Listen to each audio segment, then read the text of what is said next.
శ్రీమాత్రే నమ. ఈ వీడియోలో మనం కుంభరాశి వారికి ఫిబ్రవరి 16 నుంచి 28 మధ్యలో జరగబోయే పక్ష ఫలితాలు పరిశీలిద్దాం. కుంభరాశి వారికి ఈ పక్షంలో శని, బుధ, రవి గ్రహాలు రాశి అందే సంచరించడం జరుగుతుంది. ఏదైనా ప్రభుత్వ ప్రోత్సాహంతో ఏదైనా ఒక కొత్త పదవి కానీ ఉపాధి అవకాశాలు కానీ జాతకుడికి లభించే అవకాశం ఉంది. ఏదైనా ఒక నామినేటెడ్ పోస్ట్ కానీ వారసత్వంగా వచ్చే పదవి లాంటిది ఏవైనా రావడం జరుగుతూ ఉంటుంది. లేదంటే మీ యొక్క పెద్దవారితో కలిసి మీ తండ్రి గారితో కలిసి వారు చేస్తున్నటువంటి వృత్తిని కంటిన్యూ చేసే విధంగా ఈ గ్రహస్థితి కొంతవరకు చెప్తుంది. అయితే మీ యొక్క వృత్తి వ్యవహారాల్లో కొత్త పార్ట్నర్స్ని చేర్చుకోవడం, చాలా వరకు ఆదాయ వనరులు పెంచుకునే ప్రయత్నాలు చేయడం కూడా జరిగే అవకాశం ఉన్నది. అయితే చాలా సందర్భాల్లో మీరు చేస్తున్నటువంటి ప్రతి ప్రయత్నానికి ఏదో ఒక అడ్డంకి రావడం, చాలా సందర్భాల్లో కుటుంబ సభ్యులు మిమ్మల్ని విమర్శించడం, మీకు ఏ విధంగా కూడా ప్రోత్సాహాన్ని ఇవ్వకుండా ఇబ్బంది పెట్టడం కూడా జరిగే అవకాశాలు ఉంటాయి. చాలా సహనంతో, ఓర్పుతో మీ యొక్క ప్రయత్నాలు చేసుకోవాలి తప్ప ఏమాత్రం తొందరపడినా అది మొత్తం నాశనం అయ్యే అవకాశాలు ఉన్నాయి. చాలా ముఖ్యమైన సూచన ఏంటంటే ఈ రాశి మరియు లగ్నం వారికి ఈ సమయంలో మీరు ఎటువంటి కొత్త వ్యవహారాలు చేపట్టడం కానీ, కొత్త వ్యాపారాలు చేయడం, పెట్టుబడి పెట్టడం, ఎవరినో నమ్మి వారికి ధనం ఇవ్వడం, వాడితో కలిసి వ్యాపారం చేయడం, ఇవన్నీ కూడా చాలా వరకు ఆగిపోవడం మంచిది. రాబోయే గ్రహస్థితి, ప్రస్తుత గ్రహస్థితి మీకు చాలా వరకు ఉన్న ప్రాంతాల నుంచి వేరే చోటికి మారడానికి, లేదంటే ఉన్న ఉద్యోగాన్ని మానేసి ఇంకో దాంట్లోకి మారడానికి కూడా సూచిస్తున్నాయి. కాబట్టి తొందరపడి ఎటువంటి ధనం చేజారినా జీవితంలో మరి తిరిగి పొందలేని స్థితి కనబడుతూ ఉంటుంది. సో ఇక మనకి మీ కుటుంబంలో ఏదో ఒక సంఘటన మీకు చాలా ఇబ్బంది కలుగుతుంది. మీ యొక్క ప్రమేయం లేకుండానే చాలా విషయాలు, చాలా నిర్ణయాలు మీ కుటుంబ సభ్యులు తీసుకోవడం జరుగుతుంది. అలాగే ముఖ్యమైనటువంటి వివాహ విషయాల్లో కూడా ఏదో ఒక ఇబ్బంది, అనర్థం, లేదంటే ఒక ప్రోత్సాహకరమైనటువంటి ఇంటర్కేస్ట్ వ్యవహారం లాంటిది, మీకు ఇష్టం లేని వివాహం జరగడం లాంటివి కూడా జరిగే సూచనలు ఉన్నాయి. కాబట్టి చాలా వరకు దీంట్లో మౌనంగా ఉండడం తప్ప పెద్దగా మనం చేసేది ఏమీ లేదు. అలాగే మీ వ్యక్తిగత విషయాల్లో కూడా మీ యొక్క వ్యక్తిగత వివాహం కానీ చాలా వరకు వాయిదా పడే అవకాశం ఉంది. ప్రేమని త్యాగం చేయవలసి ఉంటుంది కొద్ది రోజుల పాటు. సాధారణంగా ఈ కుంభరాశి లగ్నంలో జన్మించిన వారు ఏదైనా వారు ఎర్లీ స్టేజ్లో అంటే 26, 25, 24 ఏజ్లో వివాహం అయితే ఓకే. లేని పక్షంలో ఏదో కారణం వల్ల అప్పట్లో ఏదైనా ప్రేమ వ్యవహారంలో ఫెయిల్యూరో, త్యాగమో చేసి ఉంటే అది మళ్ళా మీకు 36 లేదా 42 దాకా కూడా వాయిదా పడే సూచనలు ఉంటాయి. సరే, కొంతమంది అసలు వివాహం మీదే విరక్తి కలిగి మొత్తం జీవితం అంతా కుటుంబం కోసం త్యాగం చేసిన వాళ్ళు కూడా ఎక్కువగా మనకి ఈ కుంభరాశిలో కనబడుతుంటారు. అయితే వీరి యొక్క ఆదర్శాన్ని కూడా మిగతా కుటుంబ సభ్యులు, ముఖ్యంగా తల్లిదండ్రులు కూడా అవకాశంగా తీసుకొని పెద్దగా వీళ్ళ మీద శ్రద్ధ పెట్టరు, అటు వివాహం చేయరు, వీళ్ళ కోసం ఆలోచించరు, ఏదో 2 in 1లా ఉపయోగించుకోవడం జరుగుతుంది. కాబట్టి సాధ్యమైనంత వరకు కుంభరాశి వారు ఎప్పుడన్నా సరే మీకోసం మీరు ఆలోచించాలి. ఆల్రెడీ వివాహం అయి ఉంటే మీ భార్య, మీ పిల్లల కోసం ముందు ప్రాధాన్యత ఇచ్చి తర్వాత మిగతా వారి కోసం ఆలోచిస్తే చివరి జీవితంలో మీ పిల్లలు మిమ్మల్ని బాగా చూసుకుంటారు, మీ భార్య కూడా అనురాగంతో చూసుకోవడం జరుగుతుంటుంది. అదే ఇప్పుడు వ్యతిరేకంగా ఉంటే తర్వాత మీరు ఒంటరిగా మీ జీవితాన్ని లీడ్ చేయవలసి ఉంటుంది.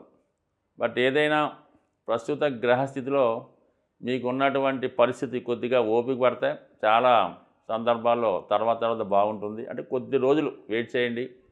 చతుర్థంలో గురుగ్రహ అనుగ్రహం ఉండడం వల్ల సౌకర్యాలకి ఎటువంటి లోటు రాదు. అయితే విద్యార్థులు చాలా వరకు ఓవర్ కాన్ఫిడెన్స్ తగ్గించి కష్టపడి చదివితే తప్ప ఈ సంవత్సరం మీరు పరీక్షల్లో గట్టెక్కడం అన్నది చాలా కష్టంగా ఉంటుంది. అయితే ఈ సమయంలో పరీక్షలు పోవడం, ఫెయిల్ అవ్వడం పెద్దగా ఏమీ కనబడడం లేదు. ఏదో కొంతమంది బాగా రూరల్ ప్రాంతంలో ఉన్న వాళ్ళకి జరిగితే జరగచ్చు తప్ప ఇప్పుడు ఉన్నటువంటి సమాజంలో ఈ ప్రస్తుతం ఉన్నటువంటి చదువులు కూడా పెద్దగా ఆ విధంగా లేదు. బట్ అయితే ఇంటర్మీడియట్ నుంచి డిగ్రీకి వెళ్ళే టైంలోనూ కొంతమంది ఇంజనీరింగ్ విద్యార్థులు మొత్తం సబ్జెక్టులన్నీ ఒకే చోట అంటే అన్నిసార్లు రాయడం ఎందుకని ఒకేసారి రాసి పాస్ అవ్వచ్చని చాలామంది వెయిట్ చేస్తుంటారు. అటువంటి వారికి చదువు ఆగిపోయే సూచనలు ఉన్నాయి కాబట్టి చాలా వరకు మరి ఇప్పటి నుంచే ఇప్పటికైనా శుభ్రంగా చదువు మీద దృష్టి పెడితే తర్వాత మరి ఇటువంటి ఇబ్బంది పడకుండా ముందుకెళ్ళే అవకాశం ఉంది. కాబట్టి కంపల్సరీగా విద్యార్థులు చదువు మీద శ్రద్ధ పెట్టాలి. వ్యాపారం చేస్తున్న వాళ్ళు చాలా వరకు కొత్త వ్యవహారాలకి ఫుల్ స్టాప్ పెట్టి ప్రస్తుతం ఉన్నదాన్నే జాగ్రత్తగా చూసుకోవాల్సి ఉంటుంది. అలాగే పెళ్లి విషయంలో చాలా ఆలోచించి నిర్ణయం తీసుకోవడం మంచిది. అలాగే ఈ కుజుడు పంచమ స్థానంలో ఉండడం వల్ల వృత్తిలో సడన్గా మార్పు వచ్చే కారణాలు కనబడుతుంటాయి కాబట్టి తొందరపడొద్దు. ఏదో కష్టపడి ఉన్నదాన్నే కంటిన్యూ చేసుకోండి. ఈజీ మనీ, స్పెక్యులేషను, ఈ రమ్మీ, ఆన్లైన్ జోదం లాంటి జోలికి వెళ్లకుండా శ్రద్ధగా విద్య మీద దృష్టి పెడితే అన్నీ మంచి జరుగుతాయి. ఈ మధ్యకాలంలో మీరు ఏ పని ప్రారంభించినా తరచూ మధ్యలో అయిపోతుంటాయి.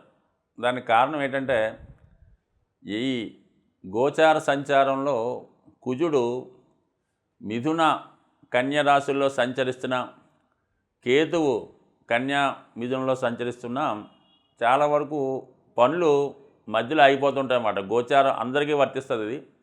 దానివల్ల ఏంటంటే ఈ దోష పరిహారానికి ప్రస్తుతం ఈ స్థితి నడుస్తుంది కాబట్టి సంకష్టాల చతుర్థి మనకి 16వ తారీఖు ఫిబ్రవరి నెలలో రావడం జరుగుతుంది. అంటే విఘ్నేశ్వరుని పూజించుకున్నా మనకి ఆటంకాలు తొలుగుతాయి. బట్ ఆ రోజు ప్రత్యేకంగా చేయించుకోవడం వల్ల చాలా ఎక్కువ ఫలితం పొందడం జరుగుతూ ఉంటుంది అన్నమాట. సో ఇది విధి విధానంగా విద్యార్థులైనప్పుడు ఏం చేయాలంటే విఘ్నేశ్వరుని గరికతో అర్చించవలసి ఉంటుంది. అలాగే వివాహం కావలసిన వారు మరి సాయంకాలం పూట స్వామికి చేసే అభిషేకంలో పసుపు నీళ్లతో, గంధం నీళ్లతో, కుంకుమ కలిపిన నీళ్లతో అభిషేకం చేయించుకోవడం వల్ల తొందరగా వివాహం జరిగే అవకాశాలు ఉన్నాయి. ఎవరైతే ఆర్థిక పరంగా చాలా ఇబ్బందులు పడుతున్నారో వాళ్ళు అదే రోజు ఆలయంలో జరుగుతున్నటువంటి గణపతి హోమంలో అటుకులు, బెల్లం లేదా తీపి పాయసం మరి ఆ హోమంలో ద్రవ్యంగా ఉపయోగించడం వల్ల చాలా వరకు మీకు ఈ ఆర్థిక సమస్యల నుంచి బయటపడే అవకాశం ఉంది. అన్నిటికీ కూడా కామన్గా ఉన్న చిన్నగా ఇది శాస్త్రంలో చెప్పినటువంటి పరిహారాలు ఈ సంకష్టాల చతుర్థిలో చేయడం వల్ల కంపల్సరీగా మీకు ఈ ఫలితాలు తొందరగా ఆగకుండా రావడం జరుగుతూ ఉంటుంది. సార్ అలాగే మన అదృష్టవశాత్తు ఇదే మాసంలో 26వ తారీఖున మహాశివరాత్రి రావడం జరుగుతుంది. మరి ఆ రోజు కంపల్సరిగా నియమంగా ఉంటూ సాధ్యమైనంత వరకు ఏదో ఒక శివాలయాన్ని సందర్శించడం వల్ల శివుడికి అభిషేకం చేసినంత వరకు మనకి ఆ రోజు అంత ఖాళీగా ఉండకపోవచ్చు. అవకాశం ఉన్నవాళ్ళు చక్కగా శివుడికి అభిషేకం చేసుకోవచ్చు. అంటే దేవాలయంలో ఉన్నటువంటి శివలింగానికే కాకుండా చాలా దేవాలయాల్లో బయట కూడా శివలింగాలు ఉండడం జరుగుతుంటుంది. వాటికి కూడా మీరు చక్కగా అభిషేకం చేయించుకోవడం మంచిది, లేదంటే సొంతంగా చేసుకోవడం మంచిది. సో ఈ మధ్యకాలంలో ఈ పాలాభిషేకం మనం చెప్పినప్పుడు ఏం చేస్తున్నారంటే డైరెక్ట్గా ఈ పాల ప్యాకెట్ ఒకటి కొని దాన్ని కట్ చేసి దాంతోనే అభిషేకం చేయడం జరుగుతుంది. అది చాలా మంచి కరెక్ట్ అయిన విషయం కాదు. ఏదైనా పాలు బయటన్నా కొనొచ్చు, కానీ ఒక మంచి పాత్రలో ఆ పాలు పోయవలసి ఉంటుంది. ఏ అభిషేకం మనం చేసినా సరే ముందుగా శివలింగాన్ని శుద్ధమైనటువంటి జలంతో అభిషేకించి తర్వాత పాలతో అవ్వచ్చు, పంచదార అవ్వచ్చు, విభూది అవ్వచ్చు, దేంతో అన్నా అభిషేకం చేసుకోండి. మళ్ళా శుభ్రంగా వాటర్తో శుద్ధమైన జలంతో అభిషేకించి అప్పుడు భగవంతుణ్ణి అలంకరించవలసి ఉంటుంది. కనీసం ఒక్క మారేడు దళమైన శివునికి సమర్పించడం వల్ల సమస్త దోషాలు పోతాయి. కాబట్టి మరి చిన్నగా విధి విధానంగా చేస్తూ చేయండి. ఏదో ఒకళ్ళు చేస్తుంటే వాళ్ళ మీద ఇంకొకరు పోయడం, ఒకళ్ళు పూజ చేస్తుంటే ఇంకోళ్ళు అభిషేకం చేసేయడం, ఇంకోళ్ళు కొబ్బరికాయ కొట్టేయడం, ఆ విధంగా శివుడికి ఇబ్బంది పెట్టకుండా, అతనికి మనశ్శాంతికి ఏమాత్రం భంగం కలగకుండా ప్రశాంతంగా అభిషేకం చేసుకుంటేనే ఆ ఫలితం దక్కుతుంది తప్ప మరి శివునికి కోపం తెప్పించే విధంగా చేశారనుకోండి, మరి దాని ఫలితం ఎంబటనే చూడటం జరుగుతుంది. స్వస్తి.